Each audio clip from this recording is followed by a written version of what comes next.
Police అధికారులు అక్కడ ఉన్నటువంటి తెలుగుదేశం నాయకులు కూడా నేను తాడిపత్రికి పోయేదానికోసం ఎన్నో ఆటంకాలు గురి చేస్తున్నారు.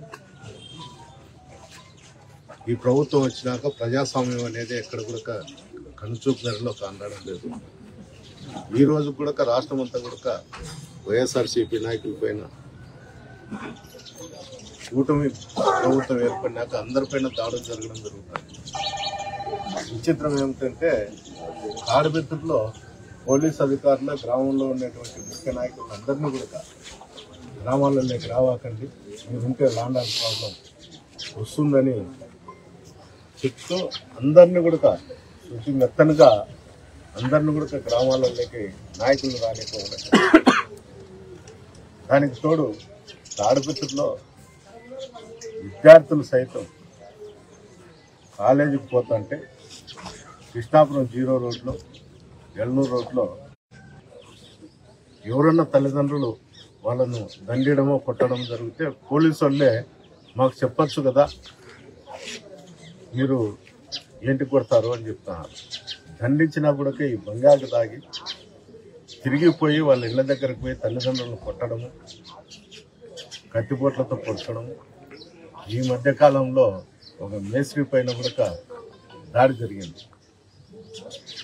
అంటే ఎవరిని ఏం చేస్తానే కూడా అక్కడ తెలుగుదేశం కార్యకర్తలు నాయకులు సానుభూతి పరులే గలాటలు చేయాలా, మహిళలను కించపరచల్లా, వేరే వాళ్ళు ఏదన్నా మాట్లాడితే వాళ్ళపైన దాడులు చేస్తామని ఒక సంకేతం అయితే తాడిపత్రి మున్సిపాలిటీ పరిధిలో వెళ్ళడం జరిగింది.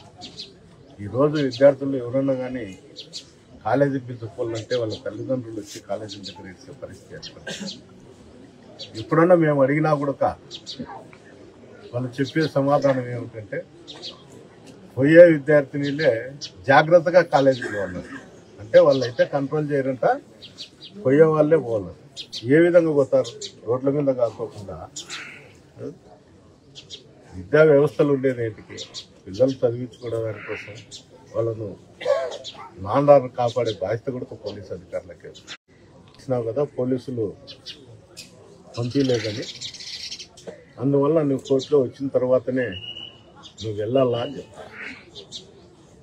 అంటే ఎవరింటికి వాళ్ళు పోయేదానికి కూడా పోలీసు అధికారులు ప్రమేయం ఉండాలా.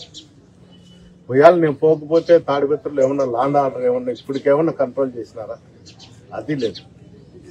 నిత్యం ప్రతిరోజు కూడా దాడులు జరుగుతూనే ఉంటాయి. ఏమన్నా మాట్లాడితే నువ్వు వచ్చే కన్నా ల్యాండ్ ఆర్డర్ ప్రాబ్లం వస్తుంది. పోలీసు అధికారులు ఉండేది ఏంటికి? వ్యవస్థ అనేది ఏంటుకుంది? కనీసం ఈ ల్యాండ్ ఆర్డర్ ప్రాబ్లం కాపాడేదానికోసమే కదా. ఏం నా ఒక్కడి కోసం అధికారులు ఉండాల్సిన అవసరం ఉంది? ఖచ్చితంగా ఉంది. నేనేమో ఏరే దేశానికి పోతాంటేను, ఏరే ఇది పోతాంటే వీసా తీసుకోవాల్సిన పరిస్థితి ఏమన్నా ఉంటే అది కూడా పోలీసు వాళ్ళు చెప్తే కూడా నేను ఈ రాష్ట్రానికి తాడిపత్రికి పోవాలంటే వీసా అవసరం ఉంది, నువ్వు వీసా తీసుకొని ఒక రూల్ ఇచ్చే ఎక్కడ దొరుకుతుందో చూస్తే కూడా అప్లై చేసుకొని తాడిపత్రికి పోయేదాన్ని. ప్రతిరోజు ఇంకోటి ఏం చేస్తామంటే మున్సిపల్ చైర్మన్ గారు ప్రతిరోజు ఎవరినొకరిని పెట్టేది రెచ్చగొట్టే విధంగా మాట్లాడేది. నిన్న కూడా మాట్లాడినారు. నాకు మాట్లాడిన దానికి బాధ ఏం లేదు, కానీ నన్ను తుమ్మంపల్లో పెట్టుకొని నేను ఈ రోజు కూడా చెప్తాను, నన్ను అక్కడికి రానిచ్చి మీరు రాజకీయం చేయండి, మీరు ఏం మాట్లాడుతాడో దానికి నేను కట్టుబడి ఉంటానో ఉండనో ఆ వారం మీరే నిర్ణయించండి. అంతే తప్ప మీ ఇష్టానుసారం మీరు మాట్లాడేది నేను ఇన్నెట్లు పోతాను. ఏంటంటే గ్రామాలలో కొంతమంది ముక్కుబడి ఉండి అమ్మవారికి దున్నలు అవి ఇవి ఇస్తాను, వాళ్ళు మొక్కుబడి తీర్చుకునేటప్పుడే అవి చేనులలో ఆడగడం వేసి ఎక్కువైపు ప్రజల మీదకి దాడి చేస్తాంటే తీసుకుపోయి ఏ టైంలో అంటే ఆ టైంలో దాన్ని బలి చేస్తాను. అట్లా మున్సిపల్ చైర్మన్ కొంతమందికి నిమ్మకాయలు కట్టి బయట ఇచ్చినారు. నేను క్రైమ్ చేస్తాను, తాడిపత్రి అభివృద్ధి కోసమే నేను చేస్తాను అంటాను. తాడిపత్రి అభివృద్ధికి చేస్తా అంటే సంతోషమే. మళ్ళా ఎక్కడన్నా ట్రస్ట్ పెడితే కొన్ని సంఘాలతో కూడినటువంటి ట్రస్ట్ పెడతారు. రిజిస్టర్లు చేసినా కూడా అకౌంట్లో డబ్బు ప్రతిరోజు నువ్వు రొట్టెల కాడ నుండి టీ అంగళ్ళ కాడ నుండి చికెన్ కాడ నుండి మటన్ కాడ నుండి లాస్ట్ విద్యా సంస్థలో స్టూడెంట్ చేస్తే కూడా నువ్వు అనౌన్స్ చేయి, నేను ఫలానా దానికి ఇది డబ్బు పెడతాడా ఇద్దరు చూడి అని చెప్పి కొంతమంది కులాల పండుగనో లేకపోతే పార్టీల పండుగనో అందరినీ కమిటీ చేసి పెట్టి చెప్పు. అదేం చేయవు, నీ ఇంటికాడ ఉండే వాళ్ళని పెట్టుకుంటావు, ఎంత అంటే అంత డ్రా చేస్తావు. ప్రజలకు చూస్తే నేను అభివృద్ధి చేస్తాను అంటే నీ ముందర, నీ ప్రభుత్వం ముందర, నీ కేసుల ముందర ఎవరు మాట్లాడలేరు, ఏం చేయలేరు. అందుకని నా ఇష్టానుసారం వసూలు చేస్తా అంటారు. రోజు టేప్ పడతావు అంటే ఇబ్బందికరం ఉంటే ఫండ్స్ తీసుకురా. ముందు వాళ్ళకి ఏదన్నా ఉంటే కూడా నష్టపరిహారం కట్టించిన తర్వాత నువ్వు ఇటుకు పోతుంది, దీనికి నీకు ఇంత కాంపెన్సేషన్ ఇస్తాండామని చెప్పు. నీకు నచ్చిన ఏరియాలో కొలతలు పెడతావు. ఎవరన్నా వైఎస్ఆర్ సానుభూతి పరులో ఇంకోరు ఉంటే వాళ్ళ మీద దాడులు చేస్తావు, ఇంకోటి చేస్తావు. ఇది ఎంతకాలం సాగదు.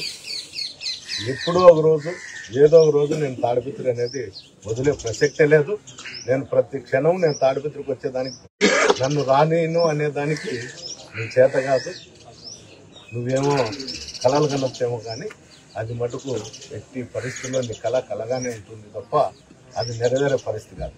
నువ్వు ఎంతమందితో మాట్లాడించినా, ఎవరితో మాట్లాడించినా నేనైతే సహనంతోనే ఉంటా.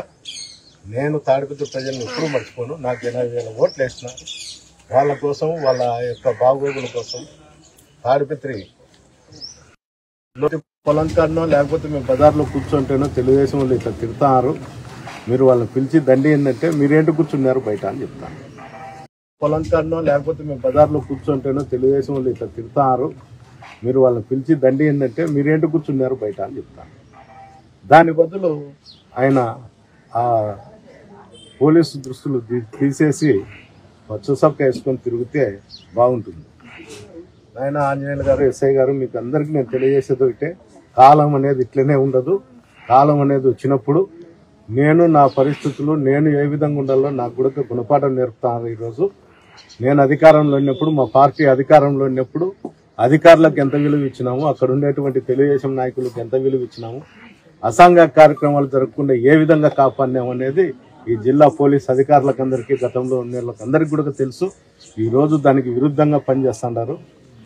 నేనైతే ఎక్స్పెషల్లీ పెద్దోడు ఎస్ఐ గారికి అయితే చెప్పేది ఒకటే, నేను గతంలో కూడా చెప్పిన, ఎప్పుడు లేనిది ఈ ఆ మండలంలో అందరూ కూడా వ్యవసాయం మీద ఆధారపడి ఉంటారు, కక్షలు ప్రోత్సహిస్తాండవు. నువ్వు వచ్చిన తర్వాతనే ఇది జరుగుతుందని కూడా నీకు చెప్పడం జరిగింది. నువ్వు మానుకోవడంలే నీ శైలి, కానీ దీని మూల్యం ఏదో రోజు అవకాశం వచ్చినప్పుడు ఏదో రూపకంగా నువ్వు చెల్లించుకోక తప్పదు. చిన్నోడుగురిలో మధుసూదన్ రెడ్డి అనే అతని మీద దాడి చేస్తా అంటే తెలుగుదేశం నాయకుడు స్పాట్లో ఉన్నా కూడా కేసులో కూడా ముద్దాయిని చేయలేదు. మల్లేపల్లిలో ఒక అమ్మాయిని చంపితే కాంప్రమైజ్ చేసి మీరే దాన్ని సాల్వ్ చేస్తారు అంటే ఎక్కడుంది చెప్పు న్యాయం? నీ గురించి అన్ని కూడా మేము కనుక్కుంటున్నాం. ఏదో రోజు నేను పై అధికారులకు కూడా తెలియజేస్తాము. నువ్వు దీనికైతే ఏదో రోజు మూల్యం చెల్లించుకోక తప్పదు. పోలీసులకు, ప్రజాప్రతినిధులకు అనుబంధం ఉంటుంది. నేను మాట్లాడిన మాత్రాన్ని నీకు నేను ఫోన్ చేయను, ఏదైనా సమస్య వచ్చినప్పుడు నేను స్పందించను అనేది తప్పు. నేను ఎట్టి పరిస్థితుల్లో ఈ కాన్ఫరెన్స్లో నువ్వు తప్ప వైఎస్ఆర్సీపీ నాయకుల మీద అనవసరమైన కేసులు, అనవసరమైన దాడులు చేయిస్తా అనేది ఏరే వాళ్ళు ఎక్కడ కూడా జరగడం లేదు. దయచేసి నువ్వు ఇప్పటికైనా మానుకుంటే మంచిదని ఈ సందర్భంగా తెలుసు. పోలీసులు ఏమన్నా నోటీస్ ఇచ్చారు. ఇప్పుడు మీ ముందరనే ఇచ్చినారు కదా, పోలీసులు నోటీస్ ఇచ్చినారు. నేనైతే చూడలేదు కానీ ఇన్సల్ట్ చేసి ఇచ్చాను. ఖచ్చితంగా ఈరోజు తాడపత్రికి వెళ్తారా? అంటే ఇట్లా పోలీసులు అందరినీ పెట్టి ఎట్లా పోతారు? పోయినప్పుడల్లా అడ్డుకుంటానే ఉంటారు. కానీ త్వరలో కూడా నాకు కోర్టులో కూడా న్యాయం జరుగుతుంది అనేది ఆలోచన ఉంది. ఖచ్చితంగా కూడా నాకు కోర్టు నుండి ఉత్తరం వస్తానే నేను ఖచ్చితంగా కూడా పోయి తీరుతాను.